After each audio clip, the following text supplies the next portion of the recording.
You are not broken. You are rising and you are becoming. Welcome to Rise Up and Heal. For those of you who don't know me, I am Annie, and today I have the beautiful Becky Dotson who is on this episode with me. Becky is a psychic, medium, plus life coach. Becky, welcome to the show, and thank you so much for joining us here on Rise Up and Heal. Thank you so much for having me. I'm excited to be here. Oh, I'm super excited. Super, super, super excited. So, can I get you to share your story? Absolutely. So, growing up, I had a little bit of a traumatic background. I grew up with divorced parents, and my dad was a little bit narcissistic, and he married an alcoholic. And I grew up with them. And my mom, on the other hand, was very victim mentality, maybe a touch of too empathetic, I would say. And as I grew up, I actually became a big people pleaser and achiever, which has been very helpful in my life, in certain areas of my life, but not in other areas of my life. And when I was growing up, I kind of turned away from, the spiritual stuff, the psychic stuff, and I tried to believe in what I could see. And as I got older, I realized that I still had a lot of things that needed healing and a lot of wounds that needed healing. And this all manifested in my late 20s when I went through a really difficult breakup with someone who was narcissistic, that I found out later was narcissistic. And I mean, I was just in this pit of grief. I couldn't eat, I couldn't sleep, I just thought what had happened to this person, like this relationship was so great, and then it wasn't. And at the time, my roommate had looked at me and said, "You should go see my psychic medium life coach." And I was like, "Well, I'll try anything to feel better." And when I went to her, she said, "You're psychic." And I kind of was like, "Yeah, yeah, just tell me about this guy, right?" And to sum things up, she basically sent me on this whole eat, pray, love journey. She got me into some spiritual practices. And I actually started along my healing journey. I also saw a therapist and had other coaching that way.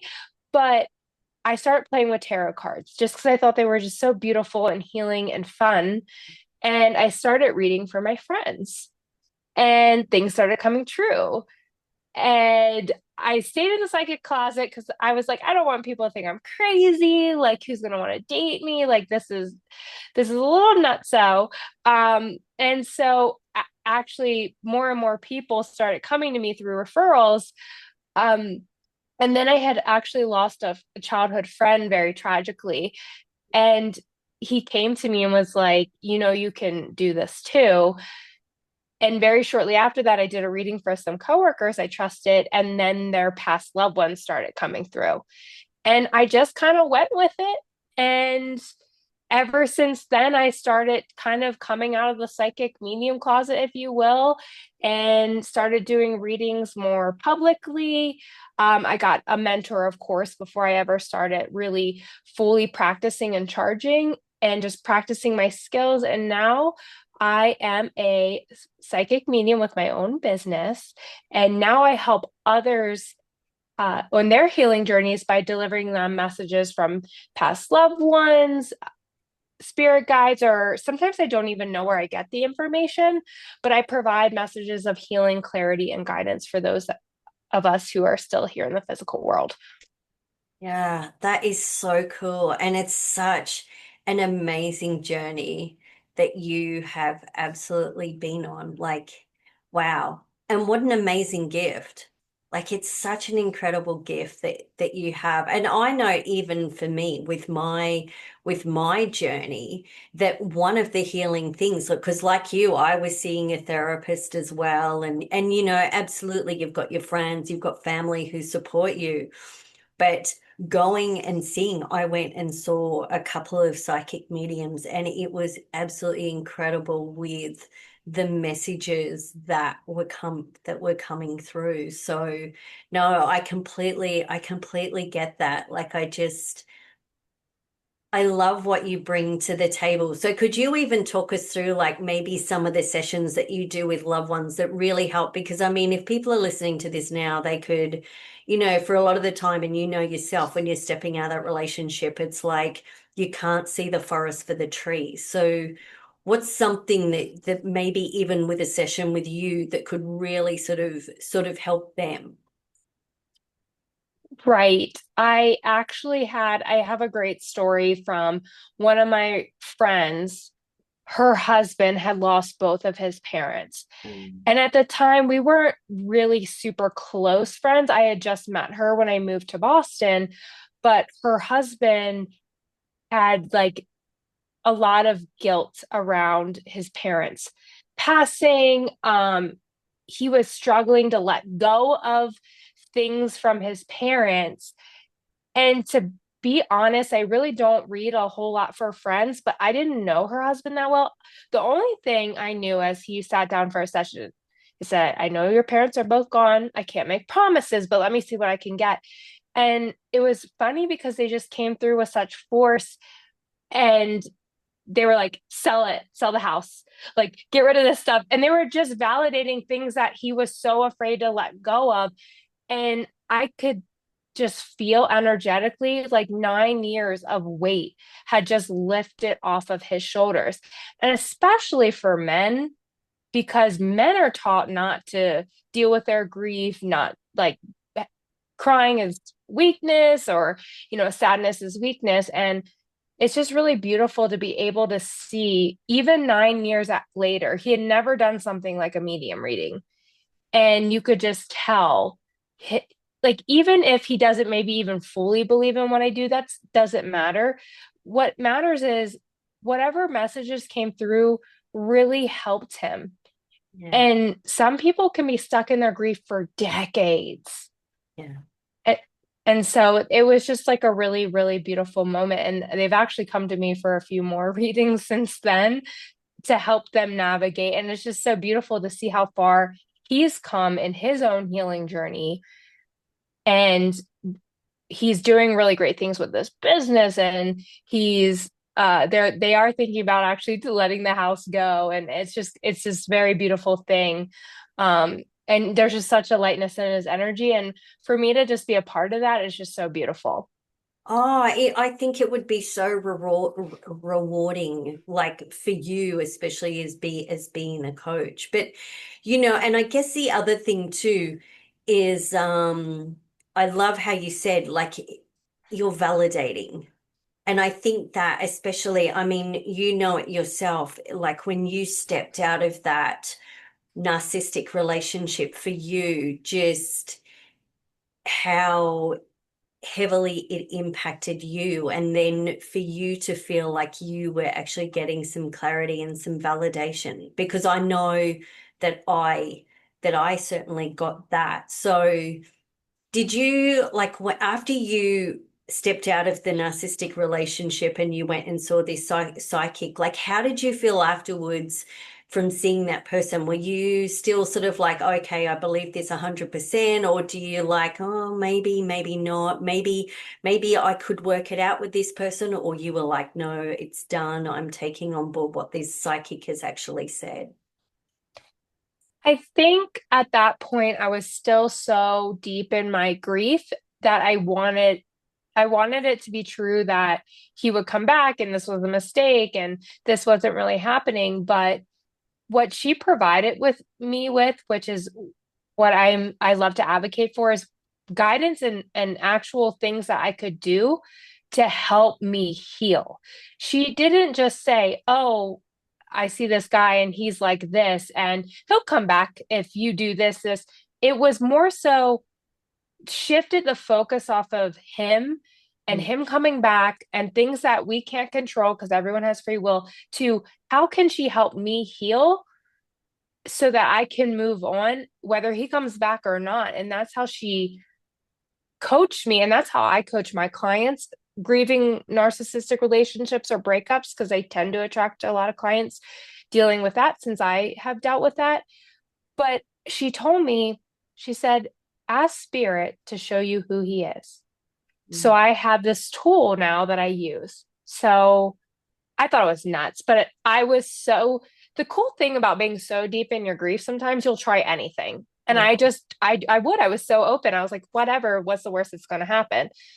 So I was like, spirit, whoever, is out there, show me three signs of who this person really is. And I swear to you, like in a day, somebody had come to me.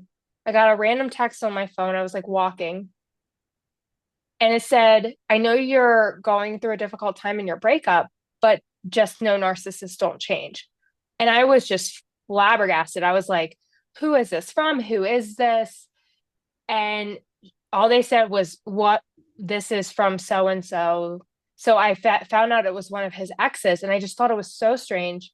We'd only been together 3 months. It was not very public. So I didn't even know how she knew me. And then another night, a few nights later, my friend and I were out having drinks, and he saw this person texting me, and he looked at me and he read it and he said, this guy is a narcissist. He's manipulating you. And I was like, that's the second time I've heard this word narcissist. And I didn't know at the time what a narcissist was. And I Yeah. was looking up, like I frantically got on my phone after the bar and I was like, what is this? And some things were resonating, but I wasn't totally convinced, right? Being in my grief, you kind of want to see that it's not true. Absolutely. More so out of shame. Like, how did I not see this? Like, I'm a smart, established woman. How did I not know the signs? How have I not heard this? And then the third sign came when that same friend who had never met him before breaks his skis in the summertime in Maryland. It's not a very ski place. It's not a place for skiers. We don't have a whole lot of mountains.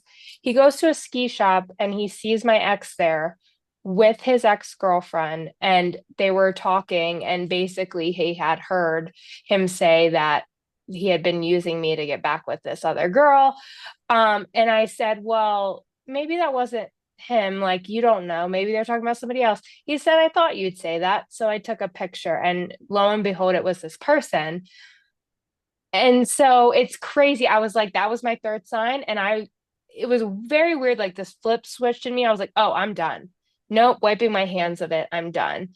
Now, my grief didn't poof and go away, but it went to anger, which was a lot more productive to help me get out of like the depression phase. Yeah. Yeah. And it's interesting, isn't it? Like how your emotions, like you said, like you were feeling depressed, you were hoping he was going to sort of come back in, and you're trying to work out that this is the one and the same person, to then having these signs from the universe. Because I do exactly the same thing. I'm like, universe, show me signs all the time. Um, and then for it to actually like the anger, you felt angry enough to start to propel yourself actually out of that, and to start to recognize that you are far more worthy and far more deserving of a better relationship than being in the relationship with that person. But how incredibly beautiful that the universe has gone, here, Becky, we'll show you exactly who this person is like. And the universe does that. I love it.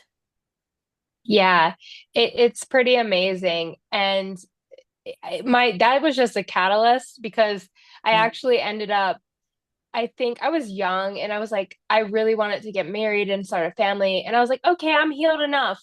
Like, and I went back out there, and my psychic medium life coach actually said to me, you're just gonna, I'm gonna make up a name. This is not his name. You're gonna just attract a mark in another form if you don't do the healing work. And I was like, yeah, yeah, yeah.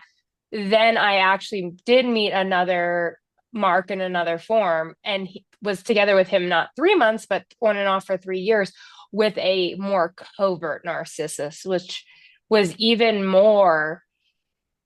I would say it wasn't as damaging. I actually know that we were supposed to be together for that point in my life because I did a lot more healing work. That relationship put me in therapy. I, learned so much from him and I wouldn't take it back. But it's so interesting. I was like, oh, another narcissist. But coverts are a little bit better about hiding it. They're very sneaky. Very sneaky, very sneaky. And that's the thing. Like, it is amazing the level of sneakiness that they have. Because I can't even describe it. Maybe you can describe it, but I can't even describe the level of sneakiness because I can't even put it into word, but it is mind blowing. Absolutely mind blowing. Yeah. I mean, I just know that it very victim mentality. Hmm. They'll try to like, and they play off your emotions. They know what gets you and like pulls on your Yeah. heartstrings. And with mine, it was always like, I promise I'll be better. And then it would be better for like a month and then it would go back. Yeah. And then it would be same thing. Then I want to leave and then they pull you back in. And that's how 3 years passes by before your mind, but right before your mind. And I will say this though, like I take full ownership of me staying in that relationship for so long, even though the abuse is never anyone's fault. But now I know and I learned from him like what to look out for and the signs so that I don't end up stuck in this cycle again. So that's another beautiful gift that I got out of that relationship. Absolutely. And I think it's so important that, for a couple of things, you start to educate yourself on narcissism and really become informed in that. And, like you, I had absolutely no idea what narcissism was, hadn't even heard of that. So the education on that is absolutely key. But the other biggest thing is that it then helped you to truly heal. And that's the biggest thing of all is yes, this has happened. Yes, the abuse and all of that is not okay because none of it is okay. But the biggest and the most greatest gift that you can give yourself is to truly heal you and heal Hmm. whatever the wounds are that are within you that need healing because the last thing you want to do is absolutely be stepping back into another relationship like that or finding somebody worse. You know what I mean? So, Right. I am working with a client now. It's like you have to heal yourself so much and choose yourself so much and learn to get back to what living your life looks like and living a life you love and you will become narcissist repellent. yeah. And that's not to say because that women who fall for narcissists are weak, because that's absolutely not true. No. Like these people are master manipulators. But they take you, even the strongest woman, and break her down until she doubts herself. I questioned my sanity. I literally thought I was going crazy. I sat and said to my therapist, I need to know what's wrong with me, why he left me. And she looked me dead in the face and said, what makes you think there is something wrong with you? Like, and that's like that light bulb moment of like, she was totally right. I couldn't see it back then. But like, there's nothing wrong with me, but they're really good at making you think there's something wrong with you. I will say this though, empaths like myself, very gifted psychic, tend to attract narcissists because we tend to be compassionate and we do feel bad and we want to give people a million chances. That doesn't make us weak at all. It just, we do have to educate ourselves and do the inner healing work. And if I didn't, if I didn't experience those relationships, I wouldn't be where I am today and I wouldn't be able to help others. So I am absolutely grateful that they happened to me, but I really don't want them to continue happening to other women. Yeah, and you know what, I'm with you. I think, for my own experience, it has absolutely been my greatest teacher. And, you know, now here I am. I get to speak with the likes of people like you who are across the globe, and we're all sharing these stories. And absolutely, we're all grateful for everything that we've been through because now we get to truly advocate and help other people because I don't want anybody to ever have to experience what I went through. And the same for you. It's just honestly, yeah, I completely agree. Yeah, it's about like breaking cycles. And I just think Yeah, it's kind of almost, I don't want to use the word beautiful, but I guess it's the best in a way where we all can experience the same thing no matter where we are in the world, no matter what culture we're in.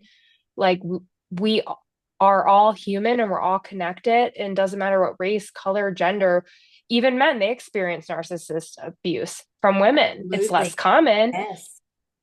but by just starting the conversation, I feel like it does connect us in the world. You're in Australia, I'm in the United States, and it happens everywhere. Yeah. I've talked to women in India Yeah.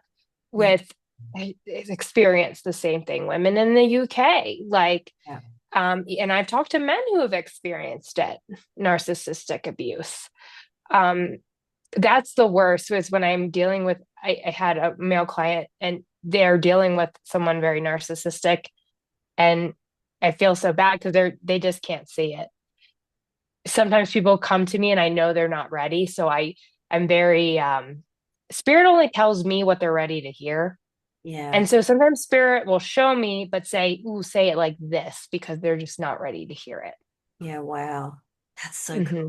God, you've got such an amazing gift. Like I love that. Like I do. It's just such an amazing gift. And I think, you know, anybody who is going through this would be incredibly blessed and incredibly lucky to be able to have a session with you just to truly hear those messages. And and the other thing is for people to realize it's not them.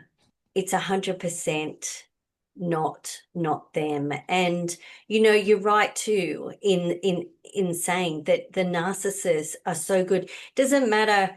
It's for everybody. Like you're a good person, and yes, people pleasing and all of that, and empaths, because the narcissists, they love it, but they're so good at mirroring you. They are Hmm. absolutely so good at mirroring you. It is mind blowing. Um, because that's how they get you. And like you said, when you're an empath, you've got nothing but just love and compassion, and you just want to help them and you want to help people. And unfortunately, you can very well be taken advantage of. I just want to know too with you, because I know this is definitely something that I've noticed after my journey too. Do you truly start to feel now the I guess the impact, like I'll find for me, if people are really draining me, or if I will absolutely find that if there's not a nice person who's clearly not meant to be around me, I actually feel sick in my stomach. And then of course there are other times where I feel neutral or I feel really light. I feel good. Like, do you find that for yourself? Oh, absolutely. And it's funny that you bring this up because so my dad, when I was little, he went to marry my stepmom. And he asked me and my brother, like, are you okay if I ask her to marry me? And this is when I was like in fifth grade, I was young. And I said, no, daddy, she's too nice. There's something wrong with her. And he said, I can't just marry someone because they're too nice. Like you have to give me a reason. And I said, Daddy, there's something wrong with her. She's too nice. And then I probably pulled my baby stuff where I'm like, oh, they're just telling me because I could sense things in spirit. And my dad hated it. He said, quit that happy horse shit. And so I just was like, you know what, Dad, just go marry her. I don't care. Like, and of course, I turned out to be right. And fast forward, I'm in this relationship with the narcissist during the love bomb phase where we're like so in love. I'm like, never felt this way, blah, blah, blah. I'm in the shower and my body just start breaking down. And I heard it. He's too nice. There's something wrong with him. He's too nice. There's something wrong. And I got that flashback in my body. I started having a panic attack. And I don't have panic attacks. I'm not a person that has panic attacks. And I was like, I can't just dump someone because they're too nice. That's crazy. Like getting too caught up in the muggle mind and not listening to my intuitive and my gut. And um another sign, I'm sorry, this is TMI, but I kept getting yeast infections around him. That's and I've talked to women who's similar. They kept getting their body. I was like, your body is physically rejecting this person. Yeah. And I remember going out with somebody else after that, and I got the same thing. It was just my body was shutting down, and he was nice, and there was nothing wrong with him. But I said, I'm going to listen this time. Yeah. And I did. And I said, hey, I can't see you. Like, and yeah, I might never have definitive proof, but I trust myself enough now to know to listen to myself. And that's the biggest part of healing, Yeah. especially from narcissists, is learning how to trust yourself again Yes. because they just do such a great job of making you feel like you're crazy and like leaving you with no sense of self, Yeah. basically. Yeah, because they just completely undermine you. That's exactly what they do. They just fully undermine you the whole time.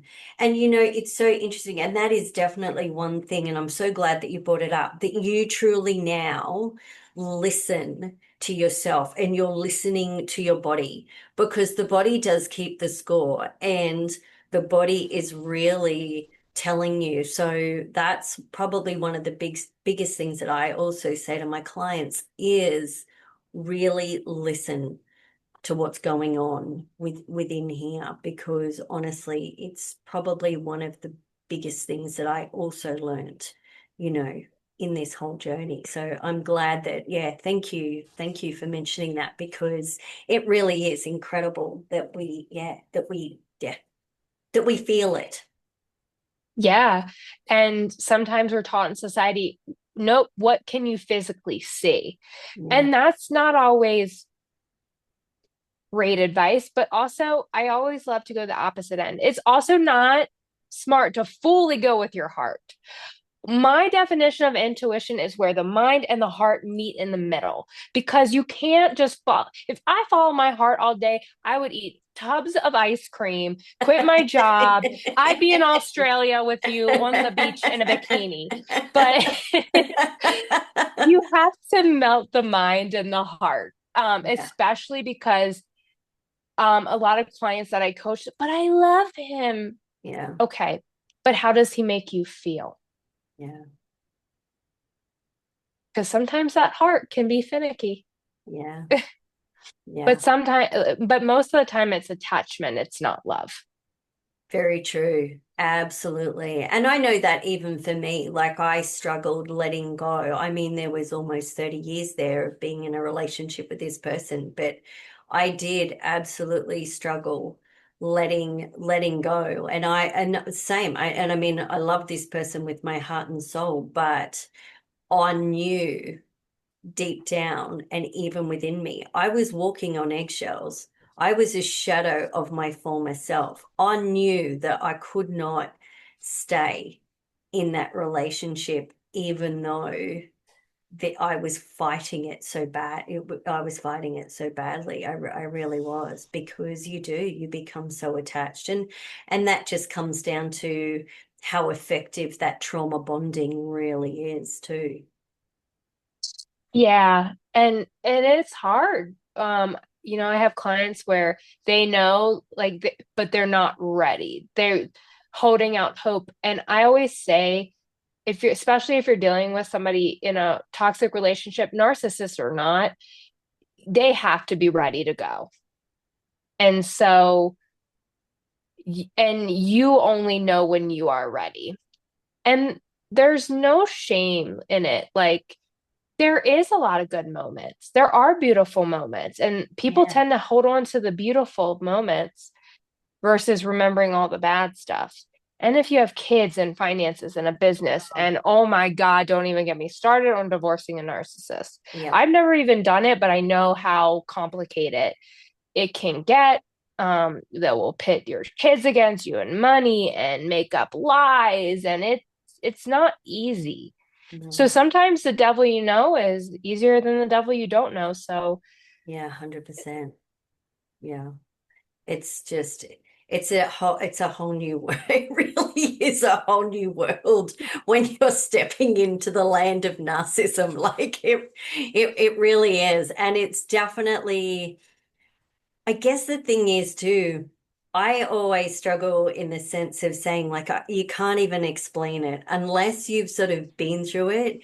You can't even really explain it because I honestly really do feel like you're Alice in Wonderland at the Mad Hatter's Tea Party because honestly, you're yes. just like, what's real? What's not real? What's up? What's that? Like you just, yeah, it's crazy. It really is just a crazy world to be in. But I guess for everybody who's going through and struggling at the moment, Becky, I would love for people be able to reach out to you. So how can people find you? Where can they best contact you at if they'd like to book in and have a session with you, have a reading with you? How can they find you? Absolutely. So they can go to my website. It's dogmommedium.com, and they can book a reading right from my website. And I'm also on Instagram at dogmommedium. I do get deceased pets sometimes, but it's not my forte. So the dog mom just means like just single woman helping other women heal. So That's that's beautiful. kind of how I identify. No, that is so gorgeous. And what I'll do is I'll also put all of your details in the description and that for the podcast as well. So that way then people can click on those links and that they can find you. So no, thank you. Do you have any other messages that you would like to share with any of our listeners before we sign off? Okay, I always like to kind of tune in a little bit and see if there's something, a message for the collective. Let's see.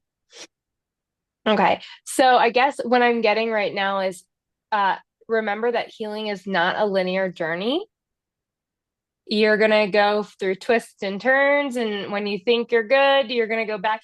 Just allow everything and all the emotions to come through you and to pass, and to not judge anything that comes up because it's coming up for a reason.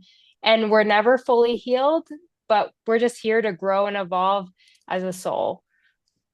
That is so beautiful. And absolutely, you're right. Linear grief is not a linear journey, and there are always going to be things that are going to trigger us, that are going to come up. And it just means it's something else that we get to work on and that we absolutely get to heal. So I love that. Thank you. Yeah, absolutely. Thank you so much for having me. Oh, thank you. It's just been absolutely amazing having you here and sharing that insight and sharing those stories. So it's just been, yeah, thank you ever so much. Just thank you. Welcome. All right, everybody. I will absolutely put in Becky's details in for the podcast. Thank you so much for listening today. And for each and every one of you, take care of you. You're not alone in this. So much love.